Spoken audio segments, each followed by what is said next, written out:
Hello friends, welcome back to my channel. आज हम अपनी बाइक पे प्रोज एंड कॉन्स मतलब एडवांटेज एंड डिसएडवांटेज की वीडियो बनाने आए हैं। और फिलहाल वीडियो के लोकेशन की थोड़ी सी बात कर लूँ तो आज सिटी में कुछ अच्छा जगह तो मुझे मिला नहीं, कई जगह पे मैंने वीडियो बना ली है। तो उसके बाद आज हम फिलहाल हमारे सिटी के KGF पे आए हैं। पीछे आपको पूरा दिख रहा होगा, ये सेक्टर 3/9 ही है यहाँ का। तो यहाँ पे हम लोग आके आज अपनी बाइक की वीडियो बना रहे हैं। और आगे चलिए अब वीडियो को स्टार्ट करते हैं। अपनी देखते हैं हमारी बाइक में क्या एडवांटेज हैं और क्या डिसएडवांटेज हैं।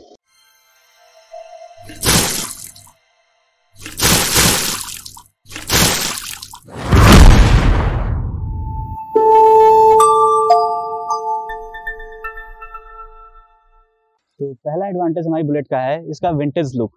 विंटेज लुक से ये मतलब है मेरा कि जैसा इसका लुक स्टार्टिंग में जब ये लॉन्च हुई थी तब से जैसा लुक था वैसा ही लुक अभी तक मेंटेन किया है कंपनी में। जैसे हम मेट्योर को देख सकते हैं, क्लासिक देख सकते हैं, अदर बाइक्स देख सकते हैं रॉयल एनफील्ड की, तो इसका लुक चेंज होता रहा है। अभी क्लासिक का हाल ही में चेंज कर दिया बिल्कुल, तो बुलेट का अभी तक लुक चेंज नहीं हुआ है।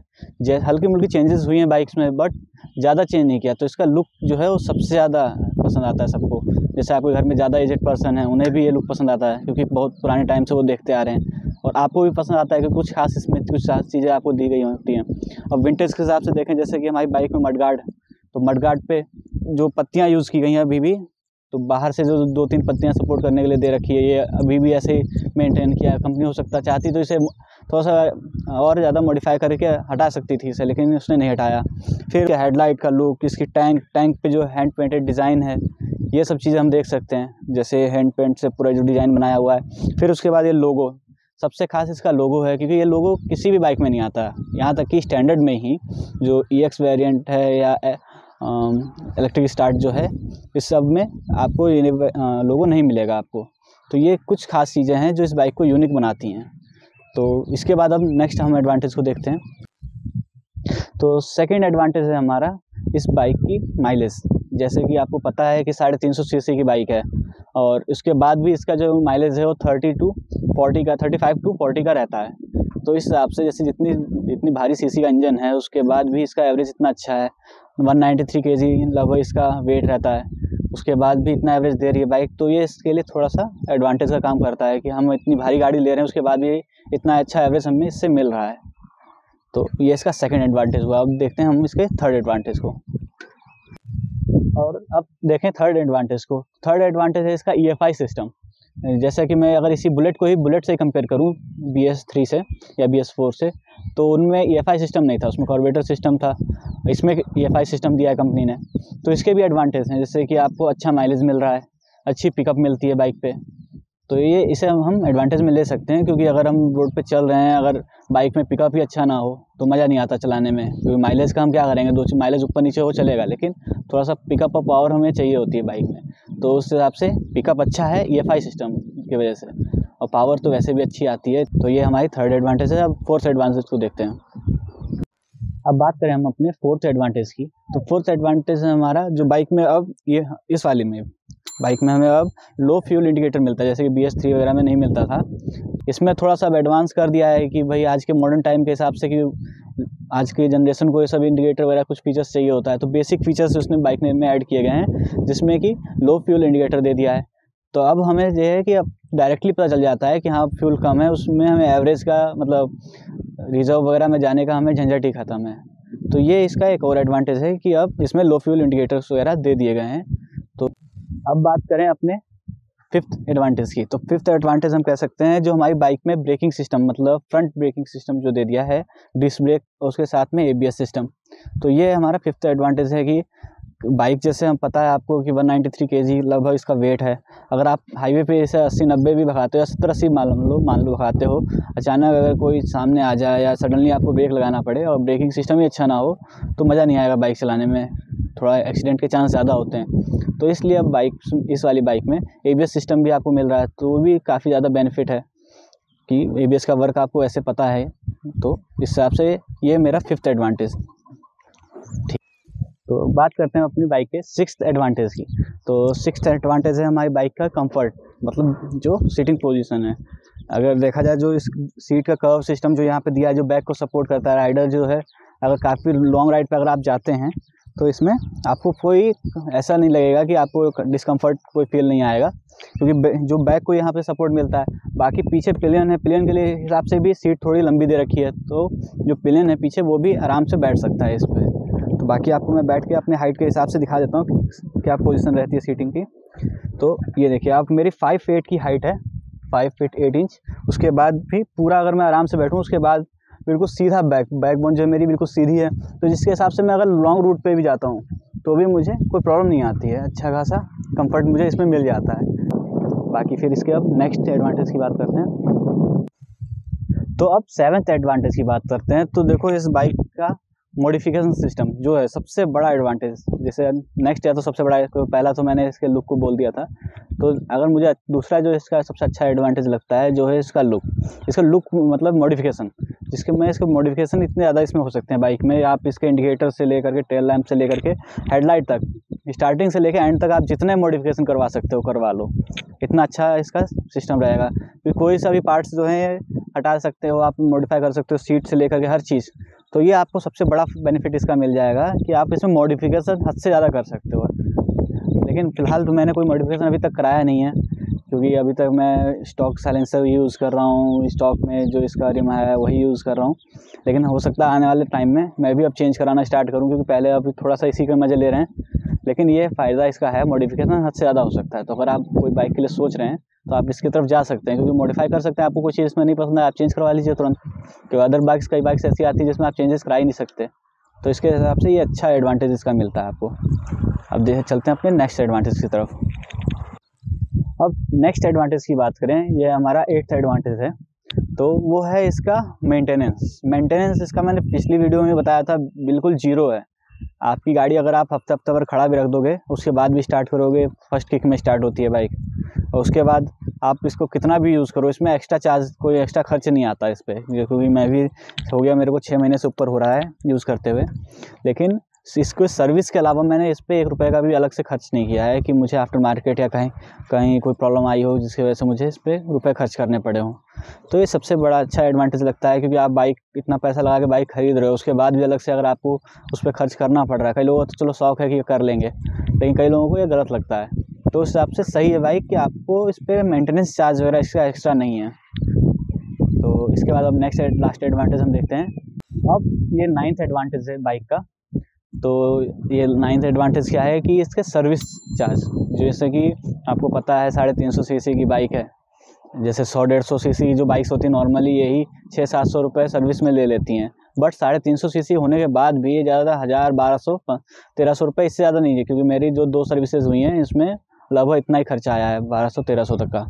तो 350 सीसी की बाइक के हिसाब से काफ़ी कम सर्विस चार्ज है, मतलब सर्विस का खर्चा है इसका। तो ये भी इसका एक एडवांटेज है कि 350 सीसी की बाइक, इतनी बड़ी बाइक आप खरीद रहे हैं, उसके बाद भी आपको सर्विस के नाम पे इतने कम रुपए देने पड़ रहे हैं। इसी के 350 सीसी के हिसाब से आप और बाइक्स को अगर कंपेयर करते हैं तो उनके सर्विस चार्ज ज़्यादा हैं। तो आपको रॉयल एनफील्ड में स्टैंडर्ड में खासकर ये फ़ायदा मिल जाएगा कि सर्विस चार्ज भी इसका कुछ खास नहीं है, बहुत कम सर्विस चार्ज है इसका। अब देखते हैं इसके बाद के इसके डिसएडवांटेज, क्योंकि एडवांटेज मेरे हिसाब से इतना ही है। अगर फ्यूचर में अगर मुझे कुछ और इसका फ़ायदा लगा तो मैं वीडियो में आगे अपडेट करूँगा आपको। बाकी अब इसके डिसएडवांटेज काउंट करते हैं हम। तो शुरुआत करते हैं बाइक के डिसएडवांटेज से। तो पहला डिसएडवांटेज जो मुझे सबसे ज़्यादा लगता है वो है इसका रियर टायर जो है। चलो फ्रंट टायर तो आपने पतला दिया कंपनी ने, कोई दिक्कत नहीं है, उतना प्रॉब्लम नहीं आती, बट रियर टायर भी इतना पतला दे दिया है कि अगर कभी बारिश वगैरह में या कॉर्नरिंग में करने में तो मुझे दिक्कत नहीं लगी, कि जैसे हिल एरिया वगैरह में जाता हूँ, कॉर्नरिंग करनी है कहीं, तो उसमें उतनी मुझे खास प्रॉब्लम नहीं लगी। बट बारिश वगैरह में जो थोड़ा सा मेरे मन में डर रहता है हमेशा कि तेज़ चला रहा हूँ, कहीं मोड़ पे मोड़ना है तो डर रहता है कहीं बाइक स्लिप ना हो जाए। तो काफ़ी ज़्यादा इसके पतले टायर हैं, लेकिन फ़िलहाल चेंज करवा सकते हैं हम। लेकिन ये डिसएडवांटेज में आता है कि इतना पैसा अगर दे के आप कोई बाइक ले रहे हैं तो थोड़ा सा टायर्स इसके अच्छे आने चाहिए थे। सेकेंड डिसएडवांटेज हम ये कह सकते हैं कि हमारी बाइक में ट्यूबलेस टायर्स नहीं हैं। अब जैसे अगर हम हाईवे पे हैं या कहीं ऐसी जगह जा रहे हैं जहाँ दूर दूर तक हमें पंचर वाला ही ना मिले, बाइक अचानक मानो पंचर हो जाए तो आप क्या करोगे, वो वाला हाल हो जाता ना। तो कम से कम बाइक में इतनी बड़ी अच्छी बाइक दे रहे हो आप, तो ट्यूबलेस टायर तो दे सकते थे। अब ट्यूबलेस टायर नहीं देने का भी रीज़न है क्योंकि स्पोक्स व्हील्स हैं। चलो स्पोक्स व्हील्स के भी फ़ायदे हैं बहुत सारे, तो वो तो मैं अभी फ़िलहाल डिसएडवांटेज में नहीं ऐड करने वाला। लेकिन मेरी तरफ से ये डिसएडवांटेज है कि इसमें ट्यूबलेस टायर आप कंपनी को देने चाहिए, क्योंकि लॉन्ग रूट पे ही लेने के लिए, चलने के लिए लोग अधिकतर बाइक्स ले रहे हैं। ये वाली इतनी बड़ी बाइक इसीलिए ली जाती है, और उसमें अगर आप जा रहे हैं, अगर पंचर हुई तो प्रॉब्लम आ जाती है। तो हो सकता है फ्यूचर में कंपनी इस चीज़ पे ध्यान दे और ट्यूबलेस टायर्स आए, लेकिन फ़िलहाल ये इसका सेकंड डिसएडवांटेज है। अब चलते हैं अपने थर्ड डिसएडवांटेज की तरफ। तो थर्ड डिसएडवांटेज हमारा, जो हमारी बाइक का थर्ड डिसएडवांटेज है, वो है इसके रियर ड्रम ब्रेक। कि हमारी बाइक में पहले आगे तो डिस्क ब्रेक दे दिया है, लेकिन रियर में अभी भी ड्रम ब्रेक आ रहा है। अब इतनी हैवी बाइक होने के बाद भी अगर हाईवे पे कई बार ये ड्रम ब्रेक उतना अच्छे से काम नहीं करते हैं। वैसे आगे आपको डिस्क ब्रेक मिल रहा है ABS सिस्टम के साथ, तो काफ़ी अच्छी हो गई है ब्रेकिंग सिस्टम, लेकिन फिर भी अगर पीछे आपको डिस्क ब्रेक ही मिल जाता तो हो सकता था और अच्छा हो सकता था इसे। लेकिन कंपनी ने कुछ सोच के कि नहीं अभी तक दिया है, क्योंकि पुराना लुक भी उनको मेंटेन कर रखना है इसका, तो हो सकता है इसलिए नहीं दिया हो। लेकिन मेरी तरफ से ये इसका थर्ड डिसएडवांटेज है कि रियर में डिस्क ब्रेक होना चाहिए, ना कि ड्रम ब्रेक। अब इसके फोर्थ डिसएडवांटेज तरफ चलते हैं। तो फोर्थ डिसएडवांटेज क्या है हमारी बाइक का, कि इसका साउंड, क्योंकि जो डुगडुग वाला साउंड हमें चाहिए था तो अब हमें डायरेक्टली नहीं मिल रहा है, क्योंकि अगर हम इस स्टॉक साइलेंसर का यूज़ कर रहे हैं तो इसमें उतना खास आवाज़ नहीं है। तो इसके लिए हमें साइलेंसर्स वगैरह चेंज कराना पड़ेगा। जैसे कि मानिए आप BS3 आती थी जो बाइक, उसमें स्टॉक साइलेंसर में ही आपको डुगडुग साउंड मिल जाता था, लेकिन BS4 BS6 में क्या किया है, उस कंपनी ने साइलेंसर का जो साइज़ है वो थोड़ा सा बड़ा कर दिया है, जिसकी वजह से इसमें डुगडुग वाला जो साउंड था वो अब ख़त्म हो चुका है। तो और इसके लिए अगर आप आफ्टर मार्केट साइलेंसर लगवाते हैं, जैसा कि मैं रिकमेंड नहीं कर रहा हूँ आपको कि लगवाएं, क्योंकि इसके भी नुकसान हैं। चालान बहुत अच्छा से कटता है और बढ़िया से कट जाता है, तो वो भी ठीक नहीं है। जैसा कि अभी उत्तराखंड में चल ही रहा है, अभी वो साइलेंसर अभियान चल रहा है। CPU रोड पे खड़ी हो जाती है, पेपर्स बाद में पूछती है, पहले साइलेंसर चेक कर लेती है। तो ये सब चीज़ों से बचना भी है हमें। तो फिलहाल साइलेंसर हम चेंज नहीं करवा पा रहे हैं, तो लेकिन ये हमारी तरफ से डिसएडवांटेज है कि ये बाइक को हम ले ही इसीलिए रहे थे, लिया इसलिए है कि इस पर डुगडुग वाला साउंड मिले, बट वो साउंड इसमें भी उतना अच्छा नहीं मिल रहा है। उतना अच्छा क्या, बिल्कुल हल्का मिलता है, मज़ा नहीं आ रहा उसमें। बाकी इसके नेक्स्ट डिसएडवांटेज को देखते हैं। तो फिफ्थ डिसएडवांटेज हमारी बाइक का क्या है कि इसके जो नट बोल्ट्स हैं वो बहुत ज़्यादा जल्दी ही ढीले पड़ते हैं। अगर लंबे रूट पे आप जाते हो 100-150 किलोमीटर, अगर आपने बाइक चला दी तो नट बोल्ट ढीले पड़ जाते हैं, तो उसको बार बार बीच में हमें चेक भी करना पड़ता है। तो डिसएडवांटेज में तो वैसे नहीं आना चाहिए, लेकिन प्रॉब्लम्स आती हैं, इसलिए मैंने डिसएडवांटेज में इसलिए गिन लिया, क्योंकि देखो प्योर लोहा है गाड़ी आपकी, तो वाइब्रेशन रहेगी बाइक में, और वाइब्रेशन है तो नट बोल्ट ढीले हो ही जाएंगे। तो उसमें डिसएडवांटेज में नहीं है ये, लेकिन क्योंकि आप रोड पे चल रहे हैं, आपको प्रॉब्लम आ रही है, तो इसलिए मैंने डिसएडवांटेज में इसे गिन लिया है। ठीक है, तो आप ऐसा मत सोचिएगा कि मैं फालतू इसमें कमी निकाल रहा हूँ बाइक में, ऐसा नहीं है। अब इसके सिक्स्थ डिसएडवांटेज को देखते हैं।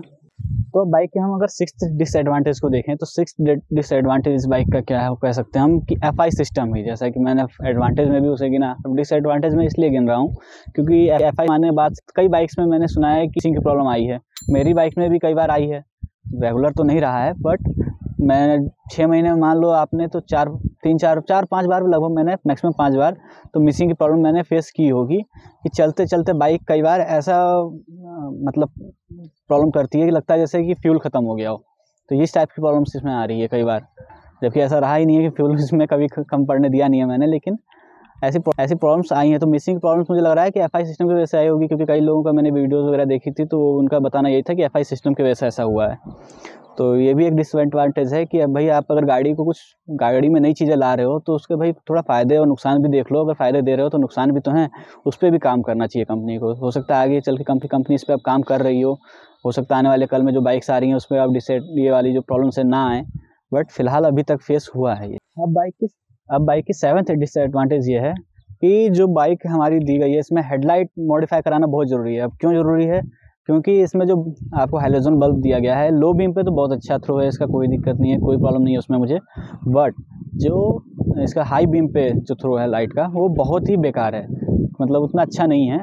काम चल जाएगा आपका, लेकिन अगर हाईवे पे आप चल रहे हैं रात में और कहीं बाइक आपकी हाई स्पीड पे है तब आपको प्रॉब्लम आएगी। तो शायद कंपनी को बाइक के हिसाब से थोड़ा सा इसको मॉडिफाई करना चाहिए कि जो लाइट का थ्रो है वो थोड़ा ज़्यादा हो, अच्छा हो। बट अगर चाहते हैं नहीं बाइक कंपनी दे रही है तो भाई हम इसे मॉडिफाई भी कर सकते हैं, ये आपका फ़ायदा भी है। लेकिन ये डिसएडवांटेज में है कि बाइक की जो लाइट थ्रो है हाई बीम पे वो अच्छी नहीं है। तो मेरे हिसाब से इतने ही डिसएडवांटेज हैं, बट अगर आप लोगों को भी कुछ प्रॉब्लम्स आई हो तो आप कमेंट बॉक्स में बता सकते हैं। और मगर मुझे भी आगे फ्यूचर में कोई भी प्रॉब्लम इस बाइक्स में आएगी या कुछ चेंजेस मैं करवाता हूँ तो उससे रिलेटेड भी वीडियो आपके चैनल पे आते रहेंगे। तो इसलिए प्लीज़ चैनल को सब्सक्राइब करिए, वीडियो को लाइक करिए, शेयर करिएगा और ज़्यादा से ज़्यादा सपोर्ट करिए हमारा। Thank you so much.